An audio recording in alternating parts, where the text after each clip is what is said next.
You are reading By the Ballot, a Substack from the New South's new generation of Democrats, where we talk about stances, tactics, and news from the left. My name is Matt Royer. It's all semantics. When we get weighed down by words, we lose the meaning of our message. Words have been a flashpoint in Democratic, liberal, and progressive circles for decades, long before Third Way's now infamous list of 45 banned words and phrases they claim Democrats should avoid. Like much of what Third Way has produced, it misses the point entirely. We are not in a language crisis. We are in a policy and communication crisis. It doesn't matter if we polish our language if we can't deliver a clear message to people who need to hear it. It's not that Democrats are too woke, as Rahm Emanuel and James Carville like to say. It's that we've spent so much time worrying about phrasing that we've forgotten how to relate to ordinary voters. Meanwhile, Republicans weaponize language with ruthless efficiency. They turn our hesitation into ammunition. Every time Democrats run from a word or cede ground on its meaning, we let conservatives define us. And when your opponent gets to decide the dictionary, you've already lost the argument. The magic word fallacy. As Dan Pfeiffer recently wrote in the message box, Democrats are obsessed with finding the one perfect phrase that will unlock voter support. We've fallen for the magic word fallacy, the belief that if we just say the right thing, people will instantly rally behind us. But politics doesn't work like a Harry Potter spell. We live in an attention economy where nuance dies in 280 characters. Voters demand instant, soundbite answers to deeply complicated questions. And if they don't hear the exact word they expect, outrage follows. Candidates panic, strategists scramble, and before long, the entire conversation is about semantics instead of solutions. Worse, Democrats internalize Twitter dogpiles as reality, even though, as we all know, Twitter isn't real life. When online habits bleed into offline campaigns, we end up looking ridiculous, shaping our message around digital scolding rather than voter concerns. Mightier than the sword? Most of the forbidden words Third Way listed aren't even in mainstream Democratic vocabulary. Average swing voters aren't debating whether a candidate said Latinx or communities of care. Yet if you watch Fox News or right-wing podcasts, you think every Democrat talks exclusively in progressive buzzwords. That's the point. Republicans co-opt fringe language to caricature our entire party. Woke once meant awareness of racial injustice in black communities.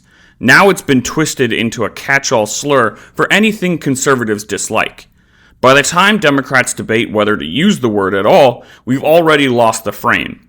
And while Democrats tie ourselves in knots over phrasing, the right gleefully normalizes slurs under the guise of owning the libs.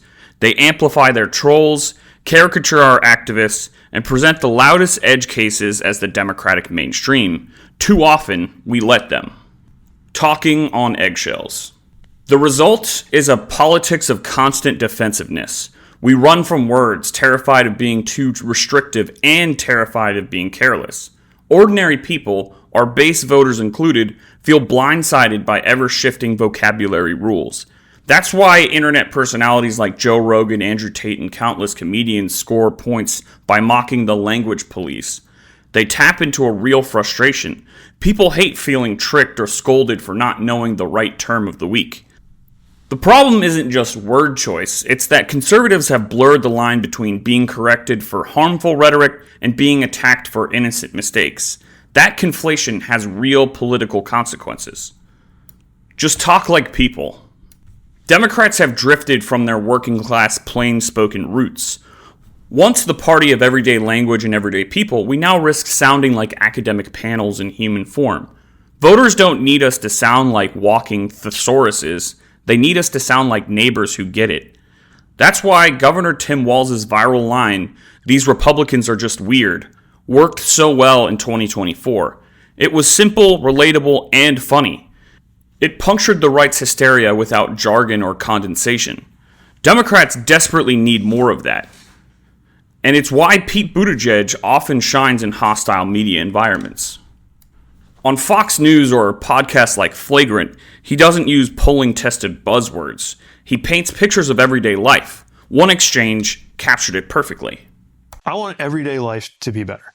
That's what they want too. You get up in the morning. Yeah, but importantly, like all the controversies are over what that's like. Like I want you to be able to get up in the morning and the first thing you do is you commute to work, and by the way, if you're on an EV, I want that to be affordable for you, or if you're on public transit, not to get back into the subway situation, but I want you to have good public transit to get to where you're going. And then when you get to that job, I want you to be paid well. And if you're about to have a kid, I want you to know that you're going to have parental leave when you have that kid. And if you don't want to have a kid, I want you to have the right to choose whether to have a kid, which means access to birth control and abortion and those things that give you the freedom to decide on that. And if you already have a kid, when you pick them up at school, I want that school to be good, not having its funding slashed while they set fire to the Department of Education. And then when you get home, I want you to be in a neighborhood that is safe and where you can breathe the air because we didn't let them get rid of the Clean Air Act. And you don't have to think for one moment about whether the air you breathe or the water you drink is clean and clear, which actually takes a lot because it means the government has to constrain those actors that would make you unfree by polluting the air and polluting the water. And then when you go to bed, I want you to know that your family's going to be fine, even if it's family like mine, despite there being some Supreme Court justice who wants to obliterate your family because it doesn't match his interpretation of his religion. Like, that's the life I want everybody to be able to live. Yeah, I think we can deliver that. It's conversational, empathetic, and rooted in policy while still sounding human. Even skeptics conceded his point. That's the model Democrats need to replicate. Plain language with real stakes. The real task. So where does that leave us? With 3 clear lessons. 1, stop chasing magic words. Voters respond to clarity, not consultant-approved vocab. 2, reclaim our narrative. Don't let Republicans caricature our entire party through the fringes. Push back with our own priorities, framed simply. And 3, be relatable again. Speak like human beings. Not every statement has to read like a white paper. Because at the end of the day, it's not words that win elections. It's whether voters believe you get them and will fight for their lives. And no list of banned words is going to fix that. Too long didn't read.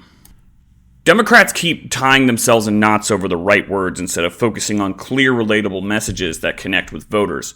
Groups like Third Way try to ban phrases, while Republicans weaponize language, twisting terms like woke into attacks and forcing Democrats to play defense. Our obsession with semantics makes us look elitist and out of touch, while the right dominates the narrative with simple, sticky phrases. Voters don't want academic jargon or poll-tested buzzwords. They want plain talk that explains how policy impacts their daily lives. When Tim Walz calls Republicans weird or Pete Buttigieg breaks down policy in everyday terms, it resonates. Democrats should stop chasing magic words, push back on GOP framing, and reclaim the conversation with clarity, empathy, and a human voice. Thank you for reading By the Ballot. Please remember to like, subscribe, and share so that we can continue to grow our audience.